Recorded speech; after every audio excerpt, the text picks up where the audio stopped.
Cool, so today I'm gonna go over a couple really cool things. I got about 80 slides. I got about 40 minutes, so I need you guys locked in. I'm gonna deliver a bunch of information from high-level statistics around marketing to kind of open up you guys' mind. When Carlton asked you guys to raise your hand for marketing, could you guys do it one more time? Who spends actual money on advertising in this room? Okay, it's probably like 12 to 15% of this room. You guys are some of the highest level business owners in your spaces. You guys are paying Carlton to save you all this money on taxes. And only 10 to 15% of you guys are actually running advertising, like spending money on ads. So put that in perspective, how little competition there is out there and the advantage competitively that you will have by implementing some of this stuff, right? These are the highest level rooms. These are people who are paying to be in rooms like this, going out of their way, traveling. You guys are going the extra mile, and only 15% of you are doing this. Imagine the people who aren't putting in this much effort, right? So I'm gonna show you guys some cool tips and tricks, kind of walk you through a couple of strategies, high level, that you guys can implement. Here is a screenshot of the stuff that I'm about to teach you, literally us implementing it for a business so you understand the impact. This is a company from January 1st to September 30th of this year, or of last year, 116K of total revenue from this product that they're selling. We took over this product, and between October 1st and December 4th, we did $2.5 million compared to 117,000 the first 9 months of the year, right? And this is all because of the stuff that I'm gonna teach you guys today. It's all very basic information. I'm taking all these high-level concepts, dumbing them down for you guys. All I ask is that you leave this room and implement something. You don't need to implement everything I'm sharing. Just implement something and watch the impact that'll have on your business. So here's some cool stats. I'm gonna show you some cool stats on every platform so that you open up your mind to realize the missed opportunity costs that you have by not doing these things, right? Number one, YouTube has become the world's most popular social media platform. 3.9 billion monthly active users, guys. 2/3 of the world is watching on this platform. Doesn't matter where they are. And the cool part, if you think outside the box, who owns YouTube? It's Google. Google is the biggest search engine in the world. I can guarantee you, just thinking logically, the amount of data they have on intent and search is second to none. And the fact that they own the biggest social platform at the same time should kind of start making you guys think, how am I not advertising on the platform that has the most consumer data on every single person's behavior in the entire world? 47.5% of the global population uses the platform at least once a month. And listen to this one. Users collectively watch over 1 billion hours of YouTube every day. 1 billion hours, guys, not minutes, not every week, every day, okay? This one blew my mind. 21.23 trillion advertising impressions happen annually on Meta. That means on Meta, as a platform, Instagram, Facebook combined, 21.23 trillion times someone has the opportunity to run an ad to someone on their feed, on their phone. Think about the amount of opportunities there are to show yourself in front of the people every single day that should be buying your product. US adults spend an average of 32 minutes per day on Instagram, and TikTok's advertising reach has expanded significantly, 1.6 billion users each month. And I'll show you later on the presentation. TikTok has the highest watch rate of any platform. The average user spends about an hour a day on TikTok. They're spending about 30 minutes a day plus on Instagram. And I know what all of you guys are thinking. Oh, it's TikTok, it's for kids. They shake their butts and do the dances. That's not the case at all. TikTok has one of the most insane AI algorithms in the space. If you guys fly first class, I want you to just sit in the back row of first class and watch everyone in first class. And all these people who are flying first class in their 50s, 60s, etc., half of them are scrolling through TikTok for 2 hours straight on a flight. That is your audience. The same people that you guys want to talk to are actually doing these things. They're just not walking around talking about how they scroll through TikTok because they're embarrassed about it. But if you sit there and you watch, the people that you want as your customers, they are doing this every single day. And this is, I guess this is a chart. So here it is. So TikTok, YouTube, top two. The difference is here is TikTok obviously is shorter form content. YouTube's a lot more long form content. A lot of you guys are probably in this room because Carlton made a YouTube video. He made an Instagram reel. He ran some sort of ad. And look at you guys, all these high level business owners all sitting in this room because that guy got on a video one time, made a video, and it convinced you guys to come, go through the process, sign up for his product, get your taxes done, and end up in these seats today, right? It's all because of one video at some point that triggered that with you guys. And I want you guys to have the same outcome for your business. So at a high level, here's how marketing essentially works in today's world. We take organic, targeted content. So on these platforms that we're talking about, we post videos, whether we're paying money to run them as ads, or whether we're just posting them organically. We're capturing attention from someone else's own media. So TikTok owns their platform.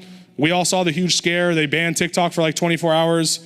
Everyone who lives on TikTok, literally like their life went into shambles. That's how quickly they could turn this off, right? And so in order to protect ourselves as business owners, we need to change that from owned media from someone else to self-owned media, like our own email list, like a text message list, like our own distribution of media and content, right? A lot of you guys are probably subscribed to Carlton's email list. You get updates from him when he does cool stuff, when he's sharing new content, new video, new strategies. You guys are reading that, right? That's Carlton's self-owned media.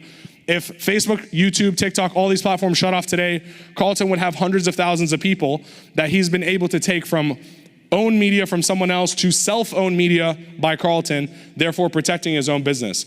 If there's anything I want you to take out of today, if you take nothing, if you just go deaf for the next 35 minutes, I want you guys to start finding ways to self-own your media. Don't rely on other people's distribution. Use it just at the top to be able to move it to your own self-owned media. From there, we're gonna talk about some sales processes we use, whether you want high frequency of lead flow or low frequency and higher quality, and then obviously ends up being a customer. So everything around the presentation is gonna be around these categories here, and they all revolve around the 2 C's. C number 1, content, which clearly is gonna be a big topic today. Number 2 is conversion. How do we take that content, how do we actually transfer it from impressions and views and these numbers on a phone to numbers in a bank account? So number 1 is content.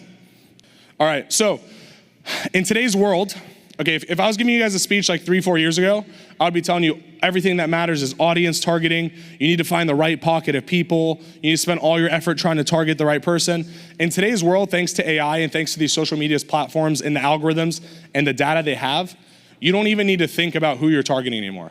I have businesses where we spend millions of dollars a month on advertising and we don't even have a single piece of targeting. We're just targeting all people in America, but the words that we say and the things that we communicate attract the people that we want, right? So if I'm talking to loan officers and I go, hey, if you're a loan officer, when I start my video, the algorithm will pick up, okay, this is loan officers. The people who are engaging are loan officers. Let's go target more loan officers because that's who's actually engaging in this content. And it can figure it out for yourself. So I want you to start thinking in terms of billboards and TV ads. They're broad. You can put them anywhere. And as long as you communicate the right thing, the person driving by that you want to work with you will resonate with that and they will work with you, right? And so in today's world, the advantage for you guys is targeting and all this stuff is simplified. All the computer nerds like myself who used to run ads and like geek out over every audience, we are now less valuable. What's more valuable is the content that you guys are creating and how are you communicating it on the platforms that you're distributing it on. So a really easy framework for you guys to use for good ads. I'm gonna walk you through kind of 6 steps that should be in every ad. I'm just gonna skip through them so you guys can take your pictures, take your notes, whatever you wanna do. But first of all, you need a very good eye or ear catching hook. This is an audio or visual, usually around something that you guys are trying to communicate. So if you're trying to talk to loan officers, shout them out directly. If you're trying to sell houses, make sure your video is in a house that looks really nice or outside a house that looks really nice. How can I communicate visually and audio, some sort of hook that gets people to stop? I'm sure you guys have seen the videos on social media where like something crazy happens and then like it transitions into a video, like someone falls out of a car and then like some sales guy just like jumps into the screen and starts talking to you, right? Stuff like that interrupts. Stuff like that is good hooks. And I'll tell you, nothing is more important to any of these social media platforms than a hook. All they care about from an algorithmic standpoint is did someone stop? They're just doing this all day. Did someone stop on your video for 3 to 5 seconds? They did. Great. People want to consume this content. So all your time, not all of it, but 70-80% of it should be spent on point number 1. How can I get someone to stop what they are doing? I am literally interrupting their day.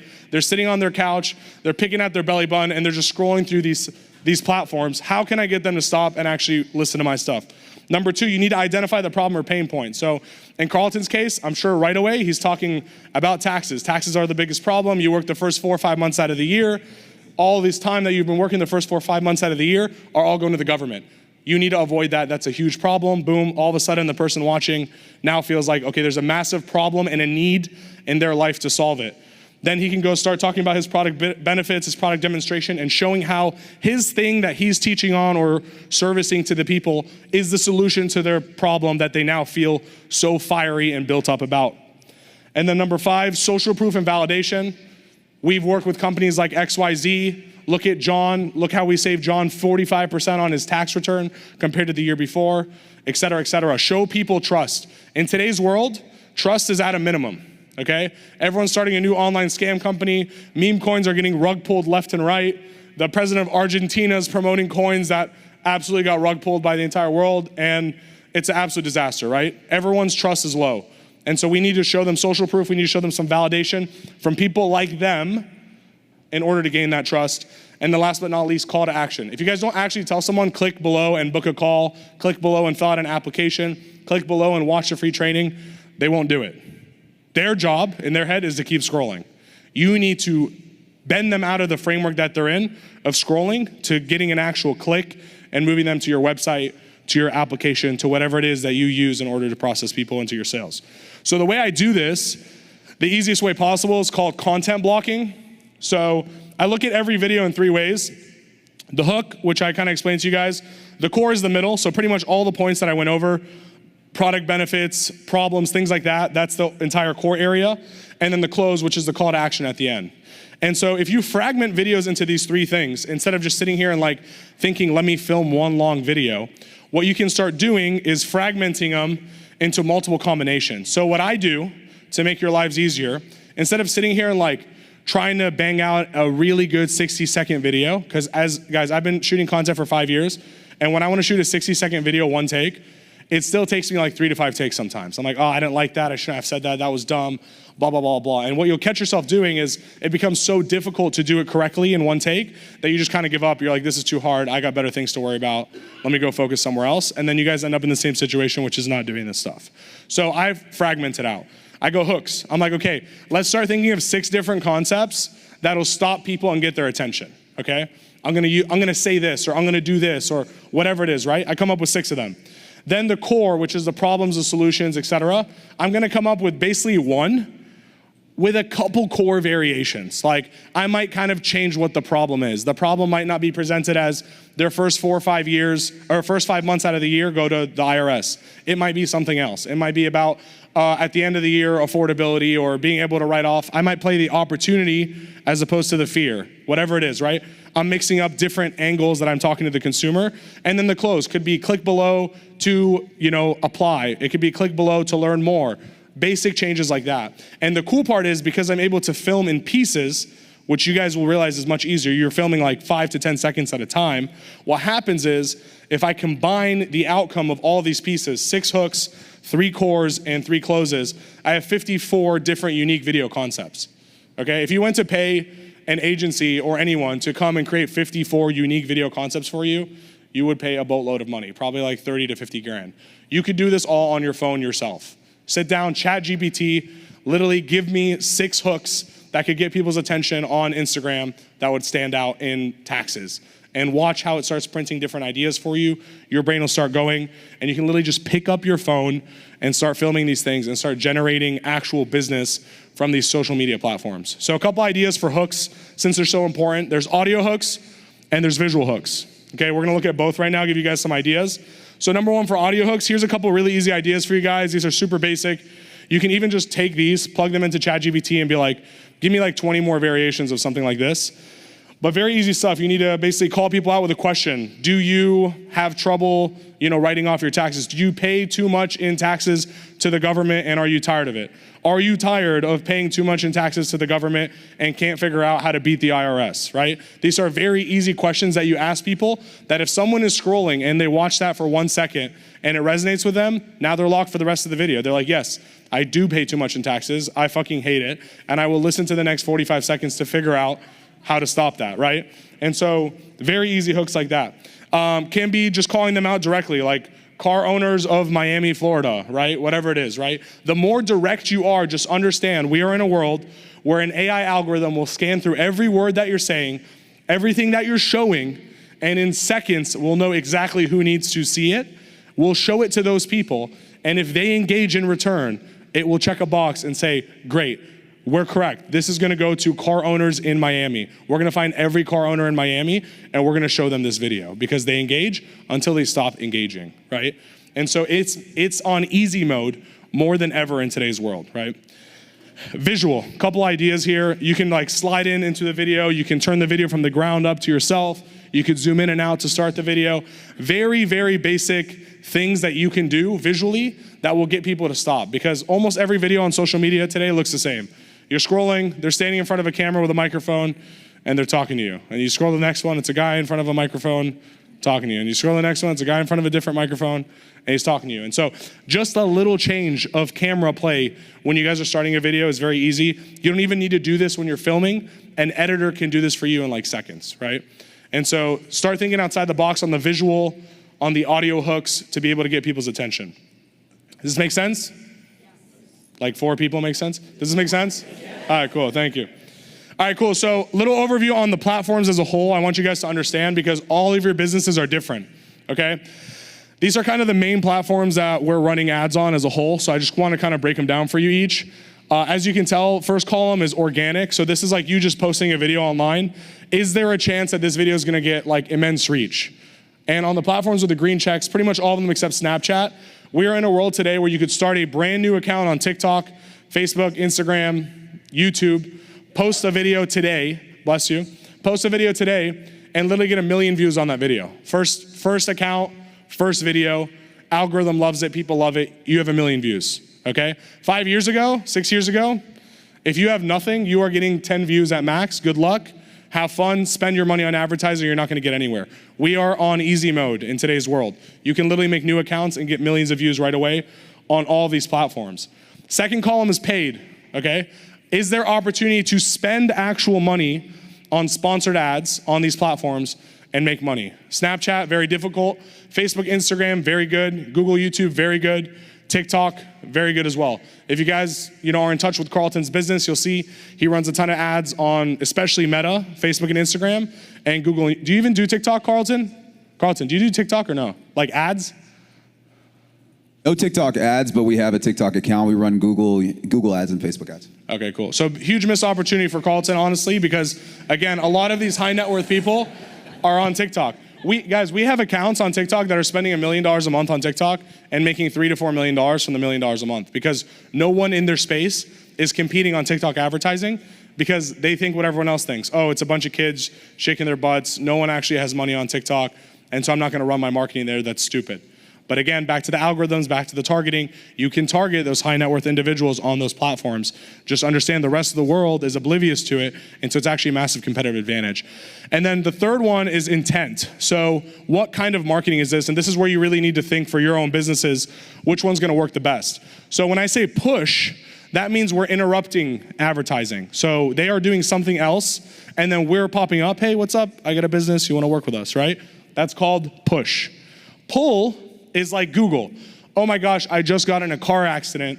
Let me go find out what I need to do after a car accident. Oh my gosh, looks like I need to hire a lawyer. Done. I can't run enough ads on Facebook to convince someone to get in a car accident. It's never gonna happen, right? And so that's always gonna be a pull marketing based kind of business, right? A lot of your businesses, here's where you really make a lot of money. A lot of your businesses, you're looking at this and you're thinking, oh, I only have a pull type business. I only can run stuff on Google or search engines because people have to come to me. I want you guys to start thinking outside the box. What are ways that I could actually get myself to interrupt people and go to them? Can I create a different offer? Like for example, for Carlton, right? Cool if I keep using you as an example? Fuck it, right? Okay, cool. So for Carlton as an example, right? Carlton could sit here and be lazy like other tax people and be like, oh, well, people only need tax help when they want it. And so I'm just gonna go run ads on Google for people looking for tax advice. And that's the only place I'm gonna play because I want people to come to me because they only have a tax problem when they have a tax problem. Or Carlton thinks outside the box and goes, you know what? Fuck that, everyone has a tax problem. I just need to make them aware that they have a tax problem big enough to hire me. And so why sit here and wait for a pull marketing strategy when Carlton can just push himself in everyone's feed and make the problem feel bigger so that they have enough need and want to engage with Carlton and take his services. Does that make sense? Okay, cool. So take a picture of this, save it. Just make sure you guys try to think outside the box. Am I more of a pull marketing business? Am I more of a push marketing business? And how can I think a little bit outside the box to do more push marketing as opposed to pull marketing? And here's why. Pull marketing has a ceiling, okay? The ceiling of pull marketing is how many people are searching for my product.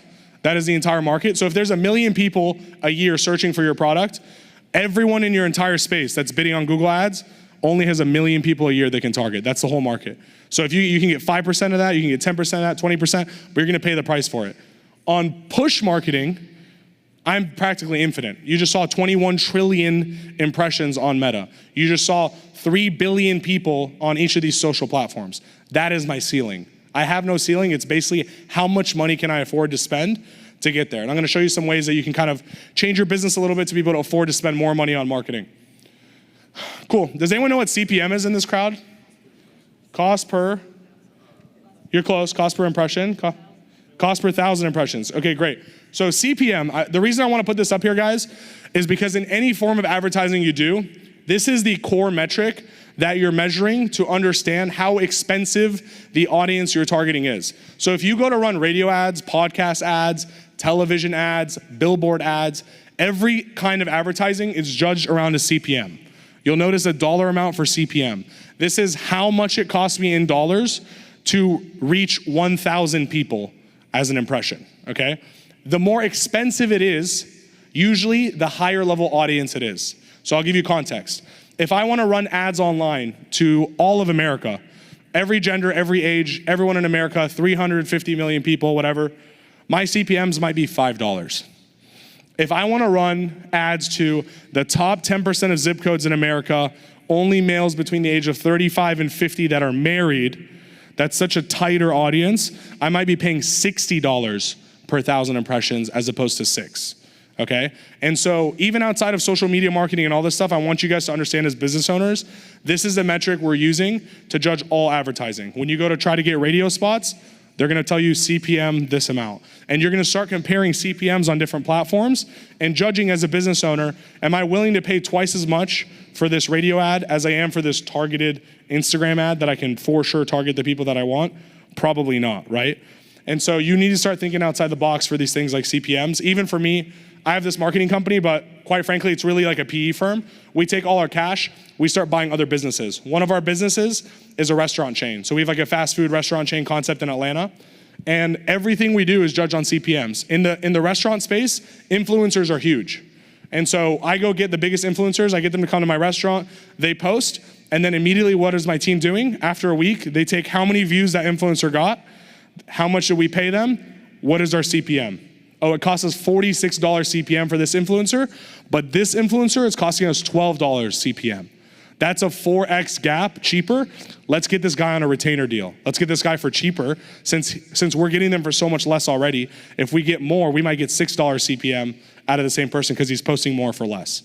So everything you do revolves around this key metric. Obviously you want return on ad spend, all these other things that come after, but this is the baseline for all advertising.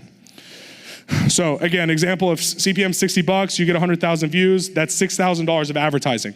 The reason I'm showing you this is because when you go to post organic content, when Carlton posts a video on Instagram and it gets 100,000 views, you guys are maybe thinking like, oh, I didn't really get an ROI.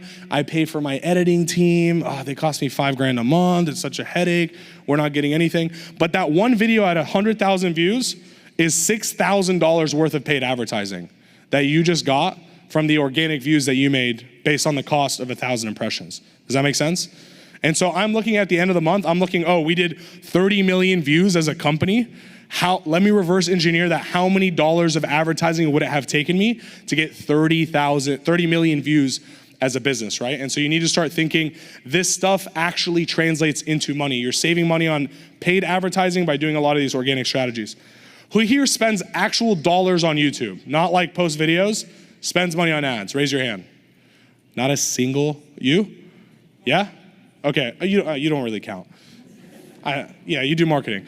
Okay, so no one in this entire room. Guys, no one in this entire room. You don't count either, bro, get the fuck out of here. No one in this entire room of you guys spends any dollars on YouTube advertising. I'm about to blow your mind. Look at these stats. This is the top 20 websites in the entire world. Google and YouTube are number 1 and 2 by traffic. They own each other. They are literally, if you combine them, they do 1.3, what is that, 13 billion, man, my math is off. 13 billion impressions 13 billion unique visitors, if you look at it that way monthly. The second most is Facebook at 3. They literally get 4x the second person's spot. If I'm going comparing to number 10, they're at 236 million.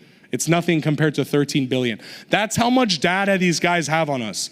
Every search we do on the internet since we've been born has been on Google. They know everything about us. They know all the weird shit you guys do on your phones and look up on Google and watch your little videos late at night. They know everything about you, right? And they translate that information to YouTube. And so I can go on YouTube and I can say, I want to target people who are searching for this stuff on Google.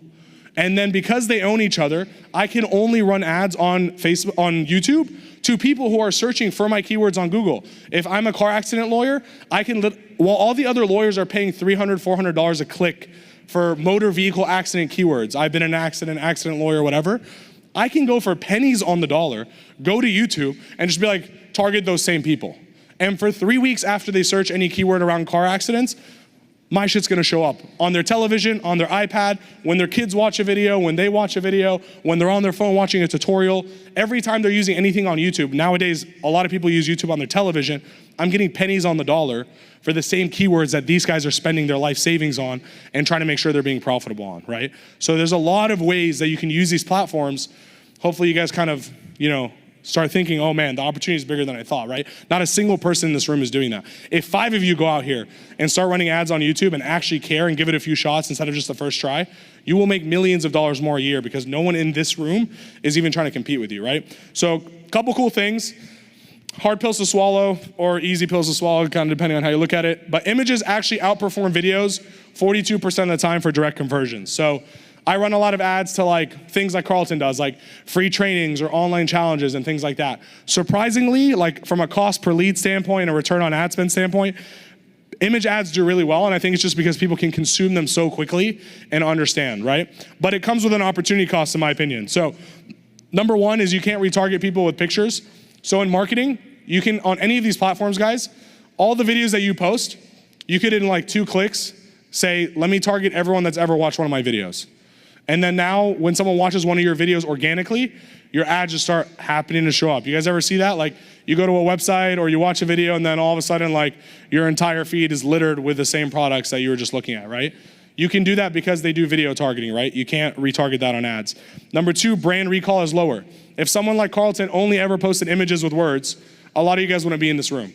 But because he posts videos, because it's engaging, you guys start building more trust directly with Carlton, right? So even though image ads are the easy way out, they build a lot less long-term brand equity in your business, right? Hopefully all of us are here for the long term or you're trying to exit your business. Both ways you want to build brand equity. And obviously less screen time means the platforms are going to charge you more money. Think logically, how do these platforms make money? They're by people staying on the platform. So whenever you run image ads, you're gonna get higher CPMs because they know you're literally just trying to take people off the platform. They're not spending any time sitting here watching a video, engaging with your stuff, and so you pay that price. And then in today's world, most importantly, most platforms can't even run, it's supposed to say image ads, can't run image ads. So on TikTok, I have to run a video. You know what I mean? On Instagram, I can run some pictures. On Meta, I can run some pictures. On YouTube, I can't run a picture. I have to run a video, right? It has to be a video. And so even though the easy way out for all of you is to just go post some image ads online after this, the video is where you really start making the money. So here's a couple tips on if you're trying to think how do I get people's attention? How do I get them to watch my stuff? What kind of angles are gonna work? Number one, what I do is I just take all my competitor reviews, and I used to do this manually, now it's so cool, ChatGPT, I just go type in their information. I just list all my competitors and I say, pull me the top 10 most common bad things and the top 10 most common good things about their business that people review, right? And then you'll start seeing in your competitors' reviews, what are the things that people hate? Oh my gosh, I hate how slow they are to respond to me. Now you know in your marketing, one of my top things should be fast response time because majority of the complaints on other people's businesses are slow response time. So I know that's already one of their biggest objections, right? And so you can start using other people's information, their good and their bad reviews as your competitors to be able to pull out that information, good or bad, and use that as your competitive advantage in your marketing. Number 2, a lot of you guys already have customers, right? Something else you could do, which really works for us in almost every brand we work with, is we actually send out an email survey with a giveaway. So we'll be like, hey, we're giving away a $1,000 Amazon gift card. All we're asking is that you fill out this 30-second quiz real quick and give us some feedback about the product. And I'm asking them things like, what's your biggest fear when shopping for a new tax advisor? What do you want most out of a tax advisor? What would be a good incentive to try a new tax advisor, right? I'm asking them questions around my product because as business owners, here's the problem that we do. We make these assumptions of what our clients actually want, but we never actually go and just directly ask them, what is it that you actually want? Why did you actually buy this product? We just assume why, right? And so many brands, I'll tell you, we've 5x companies because of this survey. I worked with an e-commerce brand. They had a juice product. It was a powdered juice product for fasting, right? They thought for 5 years of running the company that everyone bought their product because of gut health. They're like, oh yeah, it's a gut health product. Everyone buys it for gut health. That's our main reason. So all our marketing was gut health. When we onboard a client, we go deep. We ask them all these questions. Gut health, gut health, gut health. I'm like, okay, great.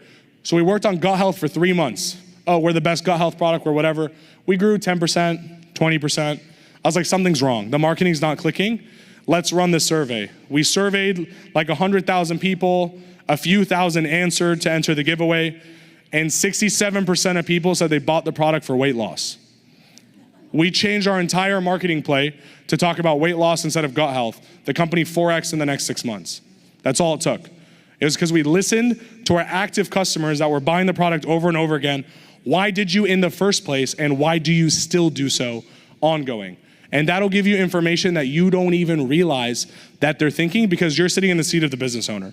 You know everything about your product, you know everything about everything in your industry, and so you don't actually know the basic things that they might be wanting out of your products, right? So survey these people, figure out what it is. So again, organic targeted content, we're gonna go to self-owned media. I'm gonna talk about a little bit about that right now and a little bit about the sales process, and then we'll wrap this up. Who here actually, I have a feeling the answer is 0 again, but who here actually has an active email list for their business where they message and email prospects regularly with information? Okay, cool. Oh, okay, cool, great. 7 to 10%. Awesome, okay. So again, guys, back to the slide. Self-owned media. This is the key. Everything I've taught you up to this point is organic targeted content. It is owned by someone else. You can get 1 billion views next month, and the month after, some law passes and takes it all away from you. Your business is gone. It's worth nothing anymore because this is where you got all your traffic. And so we want to turn it into self-owned media.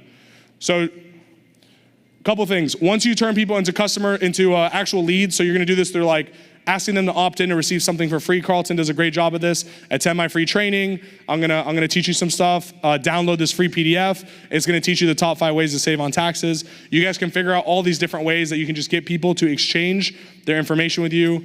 In return, you're gonna give them something valuable, right? But that being said, we wanna turn those into actual customers. So depending on your business, you can play 2 games. One is the quantity game. I just want a ton of people, and then I can figure it out. Or my game is a little bit different. I run a really high-end marketing agency. I can only work with people of a certain caliber business. And so I don't care about having 1 million people apply to work with me. I care about having 1,000 of the right customers doing it for me. So I'm gonna show you 2 different ways to do it. One is kind of low barrier to entry of application process. 2 is a higher barrier to entry. So low barrier means I'm just gonna simplify everything, make it easier for people to apply. So these platforms, a lot of them, you can actually have people submit their information without ever going to your website, without ever doing all this, crazy tech stuff, building a new landing page, etc.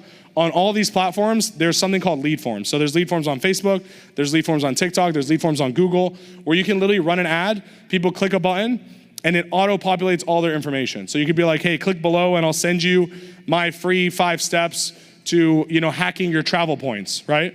And then they're gonna click that and Facebook's gonna auto-populate all their information. They're gonna click one more time and then they're gonna give you all their information, their name, email, phone number. You can ask them another question about them, how much do they spend on their credit cards, whatever the case is, right? And then you're gonna get that information in seconds and you're gonna get it for super cheap. That being said, because all these things are low barrier to entry, you're gonna get a lot of leads and you're gonna have to spend time qualifying them down to get the ones that you actually want in your business. So another way to do this is high barrier to entry. Just pull them all up. Okay, cool. So the more friction, just think about it this way, the more friction you create in the application process for your business, the higher quality leads you're gonna get, but the lower quantity. Therefore, you will be paying more per lead on average. But if your business is high-end advisory for high-end businesses or services, you probably don't want to talk to everyone. You just want to talk to the people willing to go apply, fill out information, and actually tell you that they're a certain caliber of business, right? And so my businesses mainly operate on this. In order to do so, we create more friction, long landing pages, rigorous application processes with questions about their revenue or their expenses or personal things that maybe people aren't that comfortable answering. Application to a VSL. VSL is a video sales letter, okay? What this is instead of sending them to a website with a bunch of text and a bunch of stock photos of like families and shit on the website like a lot of people do, we're gonna send them to a video where we spend 10, 15 minutes educating them about our product. Here's the problems that you're having. So for Carlton, he'd be talking about all the money that they're paying in taxes and how expensive it is and how much that costs over time. And then he's gonna lead into, and because of that, we created Tax Alchemy, and here's how we advise people, and here's the services that we do. If you're interested, apply, and our team can talk to you about what that looks like, right? And so now we're getting more educated people in the funnel as opposed to just people who show up to our website, read a few words, see some stock photos, and apply, right? So the more that you guys do, the higher lead quality you're gonna get. And so I want you to start with low lead quality and broad, like the first slide. Whatever's easy. Get them to message you. Get them to fill out a form on Facebook. Whatever the easiest thing is, start getting quantity, start getting more content distribution. As your quantity goes up, you'll face the bottleneck of, I have too much quantity, I wanna reduce it and qualify more people, and then you can start moving to more difficult things. But in order for you guys, since only 10% of the room is doing anything on these platforms, in order for you guys to get there, you need to see it to believe it, right? And so don't create all this friction. Just start seeing it and seeing, wow, people are messaging me. Wow, people are calling my business. Wow, people are filling out the form. This shit works, right? And then start growing that, and as it grows, you have a bottleneck, then you create a high barrier. So a couple of cool things to wrap up. How I look at this is if your business is dependent on one source of sales, which, talking to some of you guys in the hallways, you are. Some of you guys are like, oh yeah, we only work on referrals. Oh yeah, all our business comes from Google Ads. You guys don't have a business, right? In one law, in overnight, we've seen it already with Trump and TikTok, your entire business could go to shambles. If people decide to stop referring people to you because they're so worried about their crypto tanking that they can't even think about your business anymore, you're in shambles, right? Your business is always dependent on someone else or one source of traffic. And so for me, luckily, I built all my companies on multiple sources of traffic. If YouTube gets shut down tomorrow, I still have Facebook, I still have Instagram, I still have TikTok, vice versa all the way. But most importantly, I have my self-owned media list, right? And so like Carlton, if all the platforms right now disappeared, Carlton has hundreds of thousands of people that he can still click one button, directly reach out to. He has his own power. But if another platform spins up tomorrow, and this is the new hot thing, and all these are now shut down, Carlton could send one email, and he's got hundreds of thousands of people following him on that new platform, right? And he's got leverage on everyone else. And so having that self-owned media is everything. Okay, last thing here, what numbers we need to measure. So here's how I look at marketing, and this is why we're able to scale so many companies. Marketing to me is based on one metric, which is lifetime value of a customer, okay? How much is a customer actually gonna pay me over the next 12 months, 6 months, whatever it is that you guys measure in? And how much am I willing to spend to get a customer who pays me that much? A lot of people in marketing, the mistake that they make is how much money am I gonna make on day one from this customer? And that's how they're measuring it. So if a customer is gonna pay me $500 on day one, I'm never willing to spend more than $200 to get that customer. But the next guy is thinking, okay, that customer pays me $500 on day one, but at the end of the year, he's paying me $6,000 if he stays. I'm willing to spend $1,500 to get a customer for $6,000. And so that guy ends up destroying the first guy in marketing because he's willing to pay 6x more per customer than the first guy. Even though their numbers are actually the same, the first guy's only calculating it on a 30-day return. The second guy's calculating it on a lifetime value of a customer. And so when you see companies just absolutely jump 10x, 20x in a year or two, it's because that's the game that they're playing. They're not sitting here trying to make an ROI on day one. They know if we build our customer base, they're always gonna spend X amount of money, so we're willing to spend Y amount of money to get that customer. And so they can go raise money, give me $20 million, here's what I'm gonna do with it, and then go get those customers because they have a predictable formula. So average order value is basically how much someone is spending every time they buy from you. Number two is lifetime gross margin. So it's like, what is my actual profit on a customer that comes in? And so I'll skip this one, a little complicated. And that's it. That's all I got for you guys. Thank you so much.